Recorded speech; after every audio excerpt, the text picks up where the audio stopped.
তবে দুইটা চোখ খাটার পরে বুঝবেন দুনিয়া এবং দুনিয়ার ঘুম কত বিষাক্ত। আরো শুনবেননি, একেবারে কম আযাব যার দেওয়া হবে, একেবারে কম, একেবারে নগণ্য, একেবারে ছোট্ট যে আযাব, সেই আযাবটা হলো আগুনের এক জোড়া জুতা। এই আগুন কিন্তু দুনিয়ার আগুনের মতো না বন্ধু, এই আগুনটা পৃথিবীর আগুনের মতো নয়। এই আগুনটা তো ভয়ঙ্কর হবে, এত মারাত্মক হবে, তোমরা কোনোদিন বুঝতে পারবা না। হযরত আবু হুরায়রা রাদিয়াল্লাহু তাআলা আনহু থেকে হাদিস কানা বর্ণিত, আমার নবী আপনার নবী তো জাহানের বাদশা নবী বলে দিয়েছেন, আল্লাহ জাহান্নামের আগুনটাকে 1000 বছর তাপ দিয়েছে, আগুনের রং হয়ে গেছে লাল। নাউজুবিল্লাহ বলেন না। আরো 1000 বছর তাপ দিয়েছেন, আগুনের রং হয়ে গেছে সাদা। আরো 1000 বছর তাপ দিয়েছেন, আগুনের রং হয়ে গেছে কালো। এক এক করে 3000 বছর আগুনটাকে জ্বালাইতে জ্বালাইতে উত্তপ্ত করে রেখেছে। 3000 বছর আগুনটার পরিমাণটা, পাওয়ারটা একটু বলি। আল্লাহ রাব্বুল আলামিন জিব্রাইলকে বললেন জাহান্নাম থেকে আগুন নিয়ে আসো। জিব্রাইল গেলেন জাহান্নাম থেকে আগুন আসতে। জাহান্নামের পাহারাদার ফেরেশতার নাম হলো মালিক। ওনার কাছে গিয়ে বললেন একটু আগুন বের করতে হবে। কয় কতটুকু? কয় এই আঙ্গুলের মাথায় যতটুকু ওঠে ততটুকু।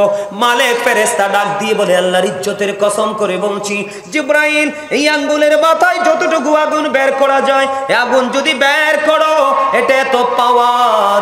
আল্লাহর আলম সাতাশ ভাবে তুমি একটা কাজ করো, পরিমাণটা কমাও। আল্লাহর কাছে দরখাস্ত দিয়ে পরিমাণটা কমালেন, পরিমাণটা হলো সরিষা পরিমাণ। আমি আগুনের পাওয়ার বোঝানোর জন্য বলছি।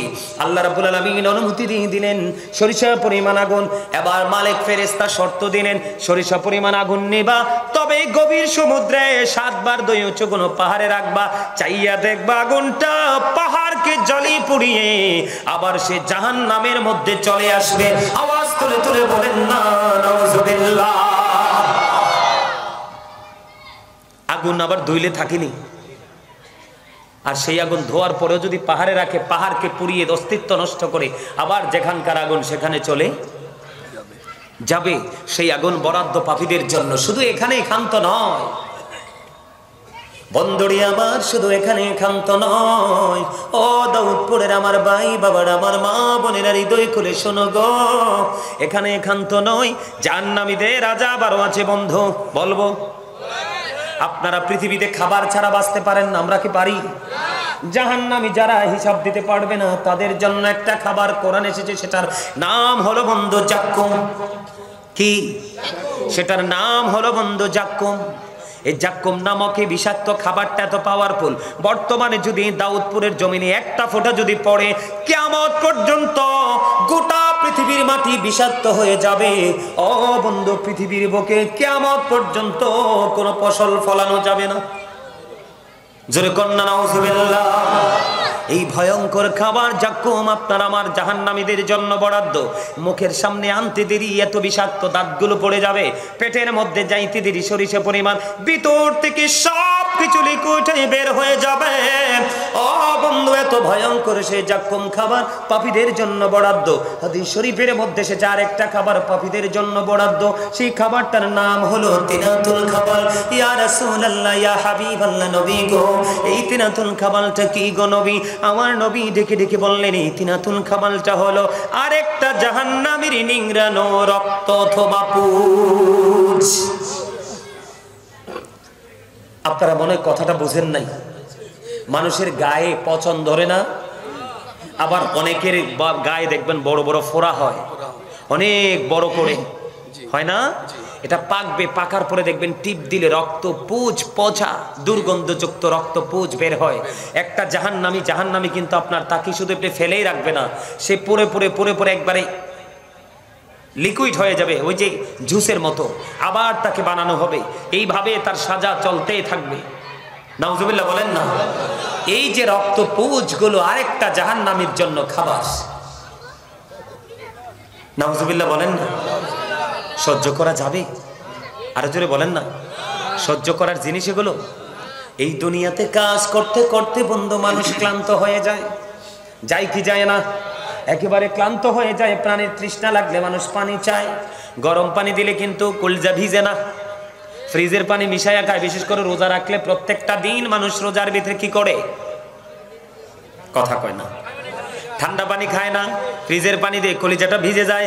কিন্তু বন্ধু তোমরা সবাই হৃদয় খুলে শোনো, জাহান্নামী যারা, পাপী যারা, নোংরা মানুষ যারা, যাদের মনের ঘরে শুধু ময়লা, আল্লাহর হাবিব জানিয়ে দিয়েছেন তাদের যখন পানির তৃষ্ণা লাগবে, পানির জন্য হাহাকার শুরু হয়ে যাবে।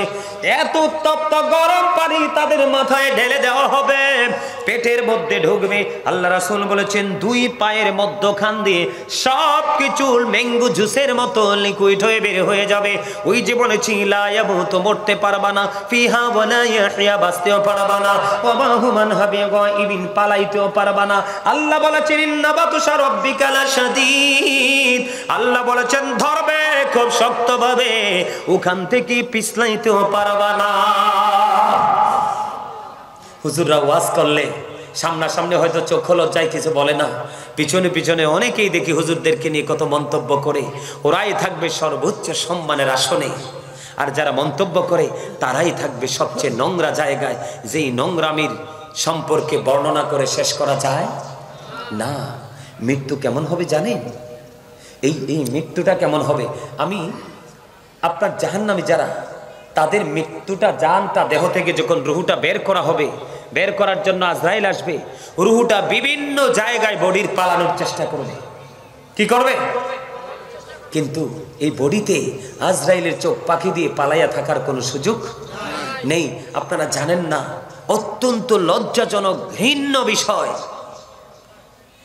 আপনার যখন এই জাহান্নামীদের রুহুটা কবজ করার জন্য ফেরেশতা আসে, আসার সময় আল্লাহ রাব্বুল আলামিনের পক্ষ থেকে কুদরতি চট নিয়ে আসে। কে নিয়ে আসে? কুদরতি চট। চট বোঝেন না? বেতের চট, সালার চট। বিল্ডিং করার সময় দেখেন না লম্বা চট দিয়ে দেয় না, যেন অতিরিক্ত মানুষের উপরে কোনো ময়লা পড়ে বা কোনো শক্ত কিছু পড়ে মানুষের জন্য ক্ষতি না হয়। দেখেন না এরকম, এরকম চট নিয়ে আসবে। বলে হুজুর গো কেন গো চট নিয়ে আসবে? বন্ধু হাদিস শরীফের মধ্যে এসেছে নোংরা মানুষগুলোর আত্মাটা যখন বের করা হবে, তাদের আত্মা থেকে এত বেশি দুর্গন্ধ বের হবে, এত বেশি দুর্গন্ধ বের হবে। এই কারণে বন্ধু চট নিয়ে আসবে। যখন এই তার দেহ থেকে আত্মাটা বের করা হবে, ওই কুদরতি চট দিয়ে এটাকে পেঁচানো হবে, মোড়ানো হবে, যেটা পৃথিবীর কোনো মানুষ দেখবে না, যাদের ডিউটি শুধু তারাই সেটা করবে। জোরে জোরে কন্যা নাউজুবিল্লাহ। দুর্গন্ধটা কতটা হিংস্র হবে জানেননি? দুর্গন্ধটা এতটা হিংস্র হবে, পৃথিবীর সকল প্রাণীগুলো যদি মারা যায়, পৃথিবীর সকল প্রাণীগুলো মারা যাওয়ার পরে এক জায়গায় স্তূপ করে রাখলে সবগুলো পচে যে দুর্গন্ধটা বের হবে, ওই দুর্গন্ধের চাইতে আরো ভয়ঙ্কর দুর্গন্ধ হবে। একটা পাপী লোকের আত্মা থেকে আওয়াজ তোলে তোলে বলেন না নাউজুবিল্লাহ। এগুলা কি সহ্য করার কথা? অথচ আল্লাহ বলেছেন ফি আই সূরাতিন মা শাআ রাক্কাবা, আল্লাহ ক্রিয়েটেড দ্য মাইন্ড। আল্লাহ বলতেছে, আল্লাহ আমাদেরকে, এই যে তারে দেখতে কালা দেখা যায় না, জানছেন তে কিন্তু একবারে কালো কালো না। আমরা কি বলবো, ওই যে স্বাস্থ্য ভাইটা কালো, আরেকটারে দেখা যায় সুন্দর স্মার্ট। আমরা এরকম একটা কম্পেয়ার করি না, কথা বলে না। আর এটা তো ওয়াজ, এটা কি আপনাদের বোঝানোর জন্য বলছি। একজন কালা, একজন সুন্দর, একজন বাইটটা, একজন লম্পা। আমি আঞ্চলিক ভাবে কথাটা বললাম যেন আপনাদের বুঝতে অসুবিধা না হয়। আমরা এরকম কম্পেয়ার করি না, কিন্তু আল্লাহর কাছে কালা সাদা নাই। আল্লাহ সোজা ওয়াজ করেছেন। আল্লাহ রাব্বুল আলামিন ইচ্ছে মতো মন মতো করে আমাদেরকে বানাইছে। আজকে কি আমরা মন মতো পথে আছি? কথা বলেন না, আমরা কি আজকে মন মতো পথে আছি? কেন নাই? আল্লাহ সূরা 3-এ কি বলেছে জানেন? লাকাদ খালাকনাল ইনসানা ফি আহসানি তাকওয়িম। আল্লাহ রাব্বুল আলামিন কি ওয়াজ করে জানেননি? আসমান জমিন চন্দ্র সূর্য যা কিছু আছে সব কিছুর চাইতে সুন্দর হলো মানুষ। আজকে আপনি আমি কি সুন্দর আছি? সুন্দর নাই, আমরা একেবারে কালো কুচ্ছিত হয়ে গেছি। বলছো হুজুর কেন গো? আমরা একেবারে কালো কুচ্ছিত হয়ে গেছি। এই কালো কুচ্ছিত হয়ে যাওয়ার পিছনে কারণ হলো পৃথিবীর লোভ, পৃথিবীর লালসা, পৃথিবীর স্বাদ আল্লাহ তোমাদেরকে আপন করে ঘিরে ফেলেছে। এই জন্য আল্লাহ রাব্বুল আলামিন বলেছে, তুমি আল্লাহকে বলে রাসূলকে বলে তুমি নিজের মতো রাস্তা তৈরি করছো, এই রাস্তা কখনোই তোমার কাজে লাগবে না। আল্লাহ ডেকে ডেকে বলে, যখন তোমার কেউ ছিল না তখন ছিলাম আমি, এখন তোমার সব হয়েছে, পর হয়েছি আমি। যখন তোমার কেউ রবে না, রব শুধু আমি। আমার কাছে আসতে হবে, মনে রেখো তুমি। মিনহা খালাকনাকুম ওয়া ফিহা নুঈদুকুম ওয়া মিনহা নুখরিজুকুম তারাতান উখরা। জোরে জোরে আল্লাহু আকবার। এই মনে রাখবেন, আমি আপনাদেরকে বলে যাই, জীবনে আর দেখা নাও হতে পারে। আল্লাহ রাব্বুল আলামিন বলেছেন সূরা ইউনূসের 44 নম্বর আয়াতে, আল্লাহ বলেছেন, ইন্নাল্লাহা লা ইয়াজলিমুন নাসা শাইয়্যা ওয়ালাকিন্নান নাসা আনফুসাহুম ইয়াজলিমুন। আল্লাহ রাব্বুল আলামিন বলেছেন, আল্লাহ আল্লাহর বান্দার উপর জুলুম করে না, অত্যাচার করে না, বান্দা নিজেই নিজের উপর জুলুম করে। যারা জুলুম করে, আল্লাহ বলেছেন, আল্লাহু লা ইউহিব্বুজ জালিমিন।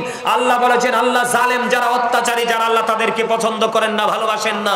আল্লাহ বলেছেন, ওয়া মালিজ জালিমিন মিন আনসার। যারা জালেম, যারা অত্যাচারী, যারা মানুষকে কষ্ট দেয়, মানুষের অধিকার হরণ করে, মানুষের কলিজায় আগুন জ্বালায়, তারাই হলো জালেম। আল্লাহ রাব্বুল আলামিন বলেছেন, জালেমরা যখন বিপদে পড়ে, আল্লাহ রাব্বুল আলামিন বলেছে, আল্লাহ তাদের জন্য কোনো সাহায্যকারী রাখে না। আওয়াজ করে বলেন নাউজুবিল্লাহ।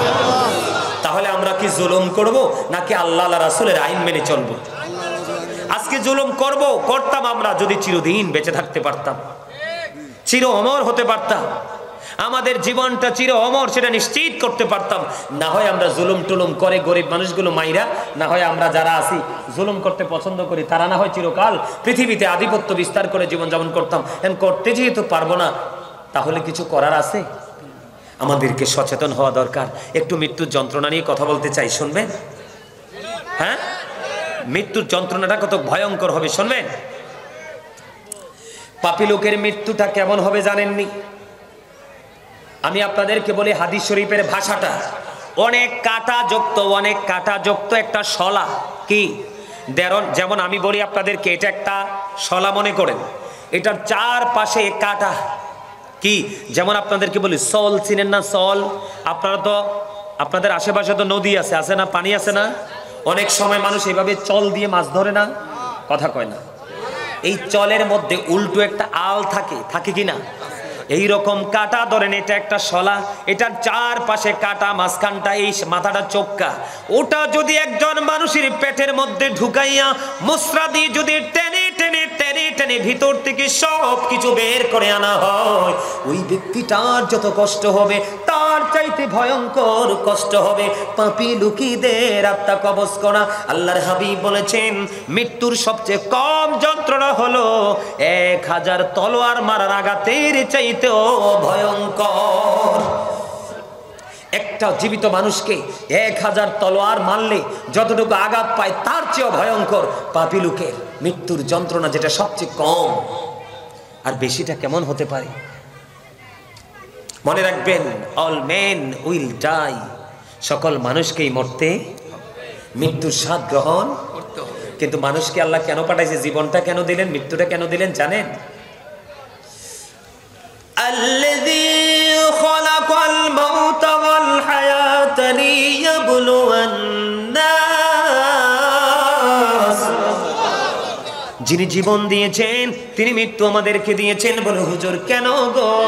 আল্লাহ রাব্বুল আলামিন জীবন এবং মৃত্যু দিয়েছেন এই পৃথিবীর মানুষগুলোকে পরীক্ষা করার জন্য। কেউ হুজুর আমাদেরকে কি আল্লাহ পরীক্ষা ফলাইছে না? কথা বলেন না কেন? এটা কি আমাদের পরীক্ষার হল না? আমার দিকে তাকান বন্ধু, মৃত্যুর যন্ত্রণা কত ভয়ঙ্কর। হযরত ইদ্রিস আলাইহিস সালাম একজন আল্লাহর নবী। উনি এমন একজন আল্লাহর নবী যিনি যখন রোজা রাখতেন, তিনি সব সময় রোজা রাখতেন। ওনার ইফতারি গুলো আসতো প্রতিদিন জান্নাত থেকে। সুবহানাল্লাহ, এত আস্তে সুবহানাল্লাহ। তো জান্নাতের মেহমানদের জন্য ফল, খাবার। আমি আপনাদেরকে বলি, তারপরে মৃত্যুর যন্ত্রণা যাই। আমি বলেছিলাম প্রত্যেকটা পার্সন ডবল পার্সন, প্রত্যেকটা মানুষ কি ডবল। আমার দিকে তাকান, এই যে মাথা থেকে পা পর্যন্ত বডিটা, এটার নাম হলো মানুষ। এটার নাম কি? মানুষ। বাংলা ভাষায় মানুষ বলি, ইংলিশে আমরা কখনো বলি ম্যান, আবার কখনো বলি পার্সন। আল্লাহর কোরআনের ভাষায় কখনো বলেছেন ইয়া আইয়ুহান নাস, আবার কখনো বলেছেন ইয়া আইয়ুহাল ইনসান। এইটা হলো এই মাথা থেকে পা পর্যন্ত বডিটার নাম। এই মানুষটার নিচে নামো, যাও। ওখানে মুরব্বী মানুষ বসে আছো, তোমরা এখানে চেয়ারে বসছো কেন? এই তোমরা কেউ মুরব্বীরাই চেয়ারটা নিয়ে ওই সারিতে দিয়ে দাও। নাও। আরে ফোলা ফাইন রে, আমার দিকে তাকান। এটা হলো মাথা থেকে পা পর্যন্ত এই মানুষটার পরিচয়। এই মানুষটা কিন্তু আসল মানুষ নয়। ওইসান এটি কত বোকা, এটি কত বোকা সান, সব দিশায় রয়েছে চেয়ারের দিকে। এই মানুষটার আর চেয়ারটারে কি আজকে বারবার তাকানো লাগে?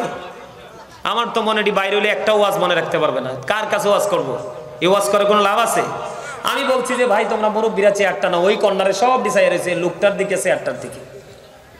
আর আমি মানুষের পরিচয় দিচ্ছি। এটা হলো কি এই মানুষটার সংক্ষিপ্ত পরিচয়। এই মানুষটা কিন্তু আসল মানুষ নয়। এই মানুষটার ভিতরে আরেকটা মানুষ আছে, যেই মানুষটাকে সৃষ্টি, যদিও আপনার আমার মাঝে আছে, মানুষ বা কোনো সৃষ্টি এটাকে কোনোদিন দেখে, কোনোদিন দেখবেও, সৃষ্টির কাছে চির অজানা। ওই মানুষটা কেমন এটা আমরা কেউ দেখি। এই মানুষটার নাম কি জানেন? আল্লাহর কোরআনের ভাষায় এই মানুষটার নাম রূহ। ইংলিশে এটাকে বলা হয় সোল, বাংলাতে এটাকে বলা হয় আত্মা। আল্লাহ বলেছেন say the soul is the warder of my lord. Allah বলেছেন কওলির রূহু মিন আমরি রব্বি, first tense, present tense, future tense, অতীত, বর্তমান, ভবিষ্যৎ। এটা একদিন ছিল আলমে আরোহায়, আজকে আপনার আমার মাঝে, আরেকদিন যাবে কবরে। তাহলে আপনার আমার আসল মানুষ কি দেহ না আত্মা? এই তাহলে এখানে কি আপনার দেহটা থাকবে না আত্মাটা? আরেকটা আবার স্বাস্থ্য ভাই একটা বইছে, এই যে বইয়া যে বাদাম খাওয়া শুরু করছে, বাদাম খাওয়া মনে হয় মাত্র শেষ হয়েছে। আলহামদুলিল্লাহ। আমি মনে মনে দোয়া করতেছি, আল্লাহ তার বাদাম খাওয়া যে কবে শেষ হইব। এইটা কিন্তু, এই জায়গা কিন্তু দেহের খাবারের জায়গা নয়। প্রত্যেকটা মানুষের প্রতিদিন 2 ধরনের খাবার জোগাড় করতে হয়। কয় ধরনের? কথা কয় না। আরেক স্বাস্থ্য ভাই হাসি দিছি, beautiful smiling, you are great my dear brother. এইভাবে হাসবা, তাহলে হার্টে কোনোদিন প্রবলেম হবে না। আলহামদুলিল্লাহ বলেন না? আরে আরো জোরে বলেন আলহামদুলিল্লাহ। এই আমার দিকে তাকান, ওয়াজ বুঝে নেন। এই যে দেহের খাবারটা আপনি যে কোনো জায়গায় গেলে পাবেন, পৃথিবীর যে কোনো জায়গায়। চা দোকানে যান, কোনো নর্মাল হোটেলে যান, কোনো ভিআইপি হোটেলে যান, আত্মীয়র বাড়িতে যান, বোনের বাড়িতে যান, যেখানেই যান আপনি কিন্তু দেহের খাবারটা পাবেন। কিন্তু রুহের খাবারটা যে কোনো জায়গায় পাওয়া যায়। রুহের খাবার মিলে রুহানিয়াতের বাজারে। তার মানে আজকেরই বাজার হলো আপনার দেহের নয়, আত্মার খাবারের বাজার। জোরে কন্যা সুবহানাল্লাহ। তো যারা বাদাম খাইছেন, আমার স্বাস্থ্য ভাই এনে একটা বইয়া যে মজা করে আসাম মাইরা বাদাম খাইতে লাগছে, চাইছি আরে আস্তে করে মুসরা দিয়ে পকেটে ঢুকাইছি। আমি আলহামদুলিল্লাহ, আলহামদুলিল্লাহ কর, আরো জোরে কন্যা। তাহলে আপনি হাসবেন না, এটা আসলে শিক্ষার বিষয়। আমরা বুঝি না, তাই আমরা আমল করতে পারি না।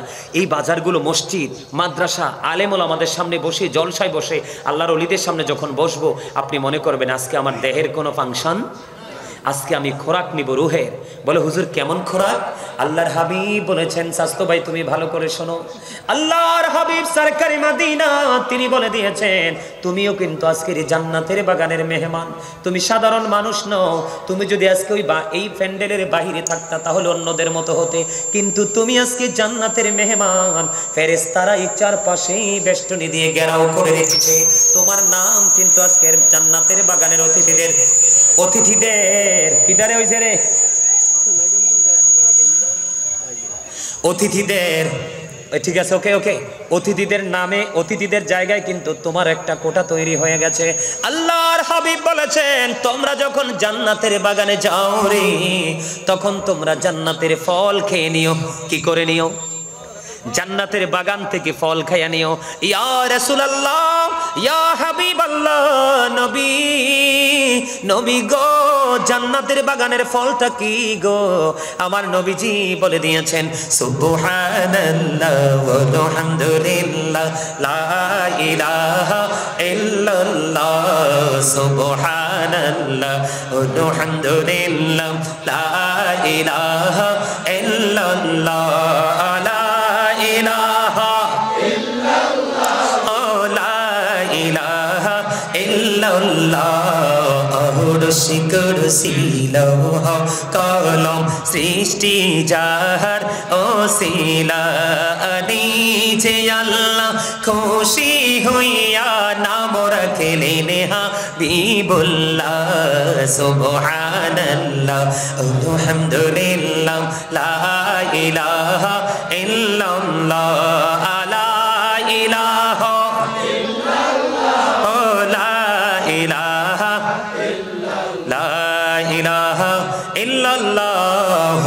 মুহাম্মাদুর রাসূলুল্লাহ সাল্লাল্লাহু আলাইহি ওয়াসাল্লাম। আলহামদুলিল্লাহ বলেন। ছোট্ট করে জিকিরটা করলাম, সত্যি করে বলবেন, দুই হাত তুলে দেখাবেন এই শব্দটা শুনে আপনার হৃদয়ে প্রশান্তি আসছে কিনা? আরো জোরে বলেন না। অন্তরে একটু ধুলা লাগছে কিনা? আরো জোরে বল না। ধুলা লাগছে কিনা? মনে রাখতে হবে পদ্মা মেঘনা যমুনার তীরে কত ঢেউ চলে যায় আসে না তো ফিরে, আমিও চলে যাব এমনি করে আসব না কভু ফিরে। বলেন পদ্মা মেঘনা যমুনার তীরে কত ঢেউ চলে যায় আসে না তো ফিরে। ঠিক কিনা বলেন? ঢেউ যেমনি ভাটির দিকে চলে গেলে আর কোনোদিন ফিরে আসে না। মানুষ বন্ধু শ্রেষ্ঠ হওয়ার পরেও একবার যদি লাশ হয়ে ঘর থেকে বের হয়ে রে আর কোনো দিন সে ফিরে আসে না। একবার কেন ভাবো না তুমি আমি একদিন কিন্তু চলে যেতে হবে। যাওয়ার আগে ওপারের বাজার তুমি এপার থেকেই করে নিতে হবে, অন্যথায় তোমার কোনো উপায় নাই। আমি আপনাদেরকে এক্সাম্পল দিই, যেমন আপনি বাংলাদেশ থেকে আপনি সফরে যাবেন ট্যুরিস্ট ভিসায় মালয়েশিয়াতে, আপনি কি ওখানে গিয়ে টাকা নিতে পারবেন না? এখান থেকে সব রেডি করে যেতে হবে, এখান থেকে সব রেডি করে যেতে হবে রে। ঠিক তেমনি ভাবে আপনি ওপারে গিয়ে কোনো কিছু করতে পারবেন না, এখান থেকে আপনাকে বাজারটা করতে হবে। কেন করতে হবে একটুখানি বুঝে নে বন্ধু। হযরত ইদ্রিস আলাইহিস সালাম এমন একজন আল্লাহর নবী, উনি রোজা রাখতেন, প্রতিদিন ওনার ইফতারিগুলো জান্নাত থেকে আসতো। ইফতারি করার পরে যেগুলো অবশিষ্ট থাকতো আবার সবগুলো জান্নাতে ফিরে যাইত। সুবহানাল্লাহ বলে। এমন মর্যাদা এমন পাওয়ার একদিকে তিনি আল্লাহর নবী। বন্ধুরে আমার, একদিন আজরাইল এক জনৈক ব্যক্তির সুরতে ওনার কাছে এসে হাজির হলেন। হাজির হওয়ার পরে আজরাইলকে তিনি প্রশ্ন করলেন, আপনি আমার কাছে কেন আসলেন? লম্বা ঘটনাটা কিন্তু কোরআন থেকে সংগ্রহ করা। এবার ওনাকে বললেন, আপনি কে? কয় আমি তো আজরাইল। কয় তাহলে কি আমার মরণের সময় হয়ে গেছে? কয় না না নবী গো, আপনার এখনো মরণের সময় হয়নি। আমি এসেছি আপনার সাথে একটা বন্ধন তৈরি করার জন্য। কয় আপনি আজরাইল, আপনি আমার কাছে আসছেন, আমার মরণের সময় হয়নি, আমার সাথে বন্ধন করার জন্য আসতেন। আজরাইল আসলে তো আর পৃথিবীতে কারো সময় থাকে না। আজরাইল বলতেছে, হ্যাঁ আপনার সাথে আমি একটা বন্ধন তৈরি করার জন্য এসেছি। তাই কহ। এবার ইদ্রিস আলাইহিস সালাম একটা শর্ত দিয়ে দিলেন, কয় আপনি যদি আমার সাথে বন্ধন তৈরি করতে হয় তাহলে আমার কিছু শর্ত মানতে হবে। সুবহানাল্লাহ বলেন না। কয় শর্ত মানতে হবে? কয় হ। কয় আমারে একবার মরণ দিতে হবে। কয় আপনার তো মরণের এখনো সময় হয়নি। দ্বিতীয় শর্ত দিলেন, আমাকে আবার পুনরায় চিন্তা করতে হবে। তৃতীয় শর্ত দিলেন, আমাকে একবার জাহান্নাম দেখাতে হবে, আমাকে একবার জান্নাত দেখাতে হবে। শর্ত যখন দিলেন একটা একটা করে, প্রথম তো মরণ। কয় আপনার তো মরণের অনুমতি অর্ডার এখনো হয়নি, পার্লামেন্ট থেকে কিন্তু এখনো অর্ডার আসেনি। কয় আপনি অনুমতি নিয়ে আসেন। আল্লাহ রাব্বুল আলামিনকে ডাক দিয়ে বললেন, আজরাইল আল্লাহ গো, আপনার ওই প্রিয় নবী তিনি মৃত্যুবরণ করতে চায়। এবার আল্লাহ রাব্বুল আলামিন বললেন, আজরাইল আমার নবী যেহেতু চায় ওনাকে মরণটা দিয়ে দাও। সুবহানাল্লাহ বলেন। এবার বন্ধু ওনাকে মরণ দিয়ে দেওয়া হলো। দ্বিতীয় শর্ত কি? আমাকে একবার জীবিত করতে হবে। মৃত্যুবরণ করার পরে বন্ধু ওনাকে আবার জিন্দা করা হলো। জীবিত করার পরে ওনাকে প্রশ্ন করা হলো, আপনি যে মৃত্যুবরণ করেছেন আপনার মরণটাকে আপনি কেমন পেয়েছেন গো? এই কথা বলতে দেরি রে, মাইকের কি হইছে রে? তোমরা হাসতে পারলা না? এরা বুঝতে পারে নাই আমি স্লিপ করছি যে।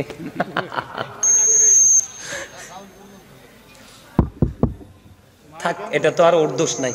না থাক, এটা ওর দোষ না। আসলে মেশিনারি জিনিস তো যে কোনো সময় একটু সমস্যা করতেই পারে।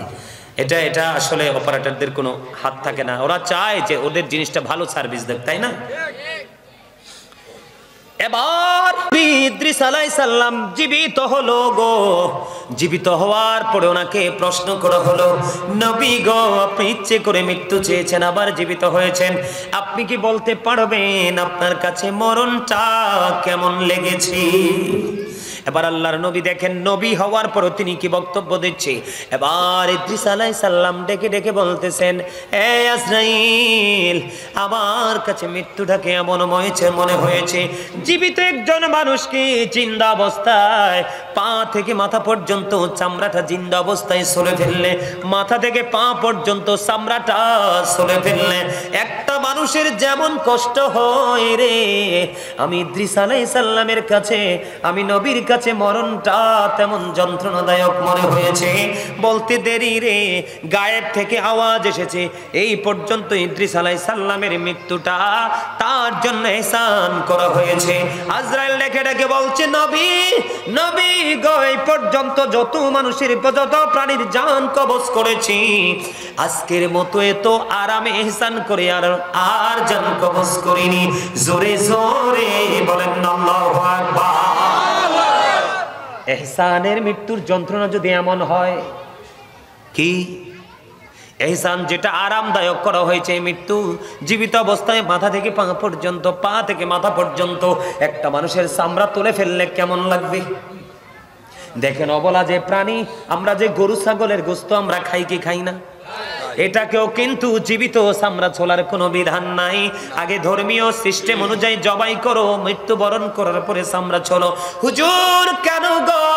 কারণ এই অবলা প্রাণীর অনেক বেশি কষ্ট হবে, মুখ খুলে বলতে পারবে না, তার জবান নাই। এই জন্য বন্ধু কুরবানিতে আমরা গরু জবাই করি, মহিষ জবাই করি, ছাগল জবাই করি কি করি না? জোরে বলেন, করি কি করি না? বন্ধু ইসলাম কত সুন্দর দেখেন, আপনার যে পশু জবাই করবেন, ধুতা কোনো ছুরি বা তলোয়ার দিয়ে পশু জবাই করা যাবে না, একেবারে ধারালো তলোয়ার দিয়ে জবাই করতে হবে। হুজুর ঠিক কিনা বলেন? এটা পশু জবাইয়ের একটা গুরুত্বপূর্ণ মাসালা। ও বন্ধু, যেন ছুরিটা লাগাইতে দেরি রে, জবাই হইতে দেরি হয় না, পশু যেন কোনো কষ্ট না পায়, এবং ইন্তেকাল প্রাণ পাখি বের না হওয়া পর্যন্ত এই পশুটাকে এক জায়গা থেকে আরেক জায়গায় চেঁচিয়েও নিবেন না, কারণ এই পশুটার কষ্ট হয়। আল্লাহর নবী যদি এমন বয়ান দেয়, তাহলে এই যুগের পাপী মানুষের মরণ কেমন হতে পারে? ভয়ঙ্কর থেকে ভয়ঙ্করতর হবে, যেটা কোনোদিন কল্পনা করে ভাবা শেষ করা যাবে না। আল্লাহর হাবিবের বুক মোবারকের উপরে আজরাইল হাত রাখলেন। আমার নবী ডাক দিয়ে কয়, আজরাইল কি রাখছো? কয় আমার হাতের একটা আঙ্গুল বা অংশ। নবীজি কয়, আজরাইল রে, আসমান জমিন যদি আমার বুকের উপর তুলে দেওয়া হতো, তাহলে আমি নবী এত কষ্ট পাইতাম না। তোমার এই সাপ আমার কাছে এত কষ্টকর মনে হয়, আমার উম্মত কেমন করে সহ্য করবে? আমার উম্মতের কষ্টগুলো পর্যন্ত আমাকে দিয়ে দাও। আজকে সেই উম্মত নবীকে ভুলে গেছে। নবীর আদর্শ তো লালন করেই না, নবীর আদর্শের কোনো তোয়াক্কাই করে না। ঠিক না ঠিক? সম্মানিত উপস্থিতি, আমাদের সবাইকে একদিন মৃত্যুবরণ করতে হবে। মৃত্যুবরণ করার আগে মৃত্যুর পথের বাজার আমাদেরকে করতে হবে। সেই বাজারটা সব দিকে করতে হবে। আমার দিকে তাকান, সূরা বাকারার প্রথম পৃষ্ঠায় আল্লাহ রাব্বুল আলামিন বলেছেন, আল্লাযীনা ইউমিনুনা বিল গায়বি ওয়া ইউকিমুনাস সালাতা ওয়া মিম্মা রাযাকনাহুম ইউনফিকুন। আল্লাহ রাব্বুল আলামিন বলেছেন, সাবধানে ওরাই যারা অদৃশ্যে বিশ্বাস করে, সালাত কায়েম করে, এবং আল্লাহ যে দৌলত দিয়েছে দৌলত থেকে তা দান করে। আপনাদের যে এই যে আপনার মসজিদের উন্নতির জন্য আজকের এই মাহফিলের আয়োজন করা হয়েছে, এই মাহফিলে দান করা আপনাদের জন্য আখিরাতের বাজার। বলে হুজুর কেমন? আল্লাহর হাবিব সরকারে মদিনা বলে দিয়েছেন, পৃথিবীর বুকে ছোট হোক বা বড় হোক, কেউ যদি বন্ধু জান্নাতের গড় বানাও, মসজিদ বানাও, বাইতুল্লাহ বানাও, আল্লাহ রাব্বুল আলামিন কথা দিয়েছেন তার জন্য আল্লাহ নিজেই জান্নাতে ঘর বানিয়ে রাখবে। তাহলে জান্নাতের ঘরের লোভ নাই এমন কোন লোক আছে আমরা এখানে? সবাই চাই আমরা জান্নাতের উন্মুক্ত একটা পরিবেশ। যারা জান্নাতি হবে তারা নামাজও পড়বে, রোজাও করবে, হজও করবে, তৌফিক অনুযায়ী থাকলে যাকাতও দিবে, হজও করবে, আপনার দান সদকা করবে, সব ধরনের ধর্মীয় কাজের সাথে যুক্ত থাকবে শুধুমাত্র আল্লাহর সন্তুষ্টির জন্য। ঠিক কিনা বলেন? আপনারা এই আজকে আপনাদের এই মসজিদের জন্য আপনারা একটু সাহায্য চাইব আপনাদের কাছে। আপনারা কি মসজিদটা নির্মাণের জন্য আপনারা কি একটু সাহায্য করবেন? সবাই যার যার জায়গা থেকে। আমি কিন্তু কাউকে প্রেসার দিয়ে কখনোই কিছু বলি না। মসজিদ নিয়ে যেহেতু বলেছেন আমাকে হুজুর একটু আমাদেরকে সাহায্য করবেন, এই জন্য আমি মসজিদ নিয়ে কারণে আমি যখন আপনাদের কাছে কথা বলবো 2 টাকা দিবেন, এখান থেকে আমি কিছু পাই আর না পাই কিন্তু সওয়াব পাবো। আপনারা সর্বপ্রথম আছেন যার যার তৌফিক অনুযায়ী, সর্বপ্রথম কে আছেন যে হুজুর আমি এই আল্লাহর ঘর জান্নাতের বাগানের জন্য আমি এত টাকা দিব? লেখার লোক আসেনি? খাতা কলম আসেনি? আপনারা খাতা কলম রাখছেন রেডি? খাতা কলম নিয়ে আসো না, এগুলো তো আগে স্টেজে রেডি রাখা দরকার। হ্যাঁ হ্যাঁ, রাগ করে বলছি আর কি। আপনারা কেউ যাবেন না দয়া করে, মাহফিলের একবারে শেষ প্রান্তে 5-10 মিনিট, তারপরে জিকির করব, মিলাদ করব, কিয়াম করব, মোনাজাত দেব। আপনারা দাঁড়ান দাঁড়ান, এখানেই ইয়া আছে, কলম নাই?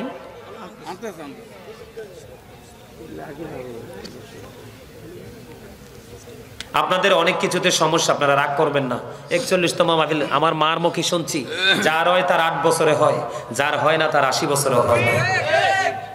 যার বিবেক হয় সে 8 বছরে তার বিবেকের যেই বিচক্ষণতা সে প্রকাশ করে, আর যার হয় না সে 80 বছরেও পারে কথা কয় না। আমাদের রাসূল যখন পৃথিবীতে আসছে ছোট্ট ছিলেন, অন্য সবাই যাইতো খেলাধুলার মাঠে, আর তিনি নির্জনে বসে ধ্যান করতেন। তখনই বুঝতেন যে তিনি আসলেই সাধারণ কোনো শিশু নয়। ঠিক না ঠিক? হ্যাঁ, আপনারা দয়া করে কেউ যাবেন না। এখন যদি যান তাহলে আমি মনে করব অর্থ দেয় কে? আবার নেয় কে? আপনাদের দিকে পানিটা নিয়ে আছে, একদিকে ভাঙে না আবার আরেক দিকে গড়ে না। এখানে পৃথিবীর কারো হাত আছে? করেন কে? এগুলো আমাদেরকে দেখে দেখে শিখার জন্য বলে। এই আল্লাহ রাসূল বলেছেন বুদ্ধিমান মানুষ ওরাই যারা অসুস্থ হয়ে যাওয়ার আগে সুস্থতাকে কাজে লাগায়। বুদ্ধিমান মানুষ হলো ওরাই যারা ব্যস্ত হয়ে যাওয়ার আগে অবসর সময়কে কাজে লাগায়। বুদ্ধিমান মানুষ ওরাই, বিবেকবান মানুষ ওরাই যারা সম্পত্তি ফুরিয়ে যাওয়ার আগেই যার যার তৌফিক অনুযায়ী আল্লাহর সন্তোষের জন্য খরচ করে। শোনেন, আব্দুল্লাহ ইবনে মাসউদ রাদিয়াল্লাহু তাআলা আনহু থেকে একটা হাদিস বর্ণিত।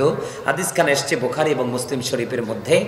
আল্লাহ রাসূল একদিন সাহাবায়ে কেরামদেরকে প্রশ্ন করলেন যে তোমাদের মধ্যে এমন কি কেউ আছো যে নিজের সম্পদের চাইতে ওয়ারিসের সম্পদ বেশি পছন্দ করো?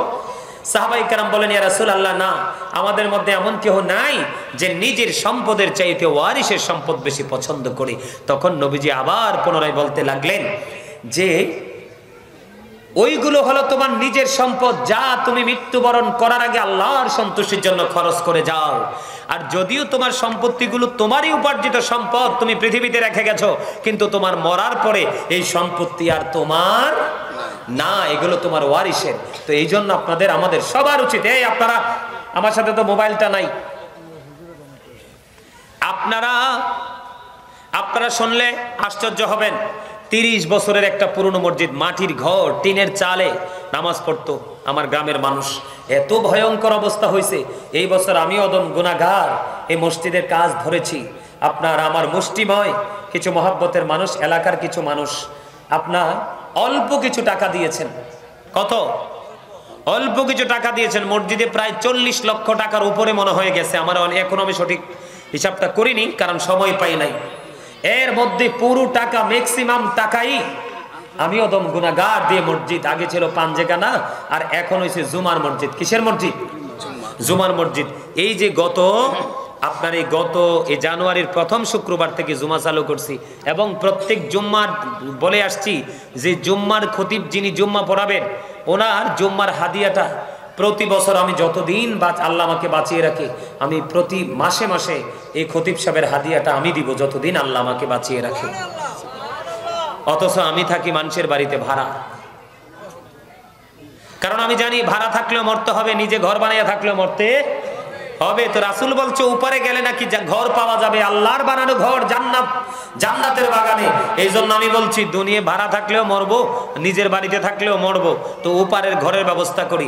এখানে আমার কিছু প্রিয় লোক যথেষ্ট, আমার কিছু মহাব্বতের মানুষ যথেষ্ট সাপোর্ট দিয়েছেন, 2-3 জন, ওরা আমার সাথে যুক্ত হয়েছেন, আমি করতে পেরেছি। তো আপনাদেরকে বলবো এটা আপনাদের গ্রামের, আপনাদের এলাকার মানুষের সৌন্দর্য, উন্নতি, আল্লাহ রহমত বরকত আপনাদেরকে দিবে। তো এই জন্য আপনাদেরকে বলছি সর্বপ্রথম ক্লোজ ইউর ক্যামেরা। আমি আপনাদেরকে বলবো